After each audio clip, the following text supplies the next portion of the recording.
অরুণ মানে সূর্য।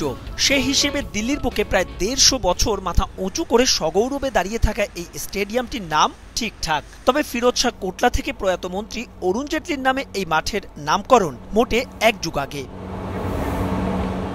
যমুনার পারে ভারতের রাজধানী দিল্লির প্রাণকেন্দ্রে অবস্থিত এই মাঠ আন্তর্জাতিক ক্রিকেটে পদার্পণ করে ১৯৪৮-এ। এরপর ৩ ফরম্যাট মিলিয়ে এখন পর্যন্ত যা স্বাগতিক হয়েছে ৮৩টি ম্যাচের।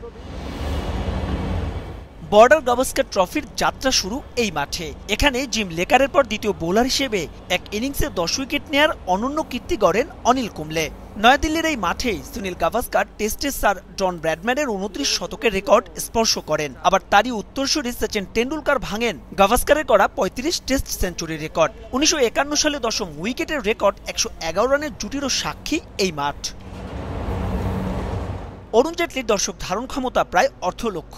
তবে রানের খেলা টি-20, কিন্তু সেই হিসেবে এই মাঠের রেকর্ড অতটা স্বস্তির নয় মোটেও, অন্তত তা ব্যাটসম্যানদের জন্য। বরং তা উপমহাদেশীয় পিচগুলোর মতোই ট্রিপিক্যাল, যেখানে বল খুব একটা লাফায় না, যে কারণে একবার আন্তর্জাতিক ক্রিকেট থেকে সাময়িক নির্বাসনেও যেতে হয়েছিল এই মাঠকে। রাতের বেলাতে থাকে শিশিরের প্রভাব। অরুণ জেটলি স্টেডিয়ামে এখন পর্যন্ত টি-20 হয়েছে ১৩টি, যেখানে ৯ বার জিতেছে পরে ব্যাট করা দল, আর আগে ব্যাট করা মোটে ৪ বার। ২০০ রানের স্কোর পেরিয়েছে ৩টা, যার দুটোই করেছে টিম ইন্ডিয়া। প্রথম ইনিংসে এই মাঠে অ্যাভারেজ স্কোর ১৩৩, দ্বিতীয় ইনিংসে যা ১৩৯। তবে পাওয়ার প্লেতে এখানে রান ওঠে গড়ে ১০ করে।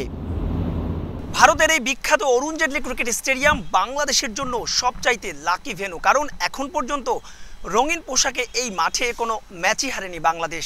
২০১৯ সালে ভারতের বিপক্ষে টি-20 জয়, কিংবা সবশেষ ওয়ানডে বিশ্বকাপে শ্রীলঙ্কাকে সেই টাইম আউট আর নানা আলোচিত জয়, সবই এসেছিল এই দিল্লির অরুণ জেটলি ক্রিকেট স্টেডিয়ামে। তাই তো চেন্নাই হয়ে কানপুর কিংবা গোয়ালিয়র একটা জয়ের খোঁজে হন্য হয়ে থাকা টাইগাররা সেই জয়ের দেখা যদি পায় দিল্লিতে, এর চাইতে স্বস্তির আর কী বা হতে পারে।